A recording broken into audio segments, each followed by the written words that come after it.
I would like to thank T Maxi for sending me this story that is coming out of Michigan, a school called Athens High School in Troy, Michigan. And as you can see right here, this is a brick wall, and in the shadow of that brick wall is none other than a noose.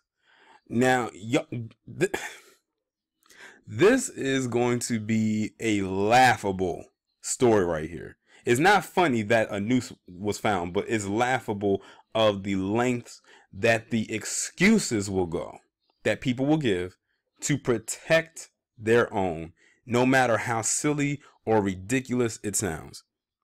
So apparently, this white Michigan high school student decided to leave a noose in another student's locker who I can only assume was black. They couldn't have possibly been white. I don't know any white person that will leave a noose in another white person's locker, but hell, it's 2018 going to 2019. Stranger things have happened.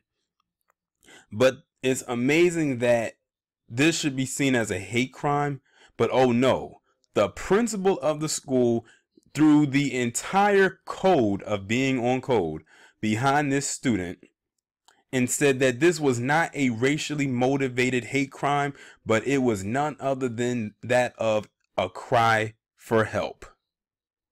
Huh? Since when is leaving a noose in someone else's locker, or anywhere for that matter, a cry for help? More like a cry for hell to be raised by the person whose locker it was left in, because whenever they find the person who did this, they should get the hell beat out of them. That's what it should be a cry for, if we're being completely honest here. And that principal can catch those hands too for coming up with such a stupid ass excuse they give this student. Let me guess. The student is a straight A student. They what's his locker room, so they may be a good student athlete. They're not a typical jock. They have a bright future ahead of them. You know they love to use that. They can't have this on their record, yada yada yada. Bullshit, bullshit, bullshit. A cry for help, that was the best they could come up with. I I laugh at this. That's why I say yes, we know they get on code, and yes, black people should get on code too. But I got a question, black people. If this is the code we're supposed to be following, is their code really worth it? Like this, it's astounding how they say that this is not a racially motivated crime and that is merely a cry for help. How? How?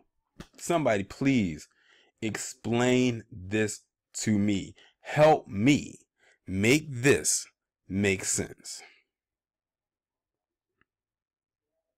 This kid or whoever who did this is being protected. They don't even put the name of the person in the article.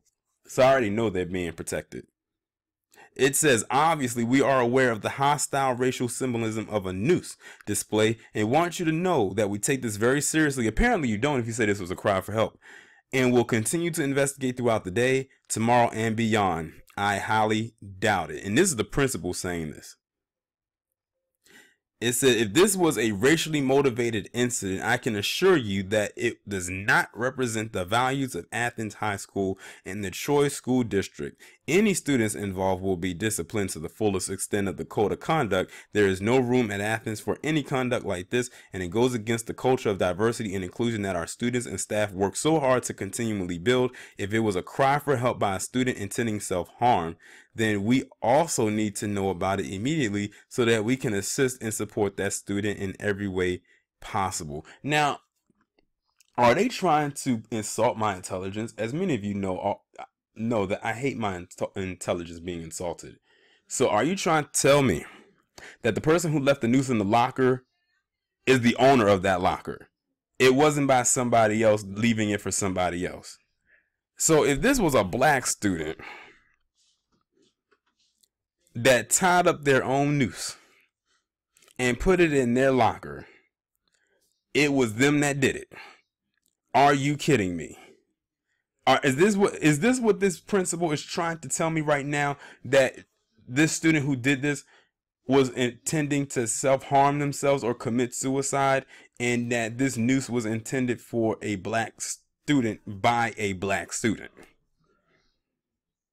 And notice how in their statement, they sound more concerned in the second half when they were talking about the cry for help than they did for it as if it was a racially motivated hate crime. In the racially motivated hate crime part of his structured or his unstructured sentence statement, he sounded very distant.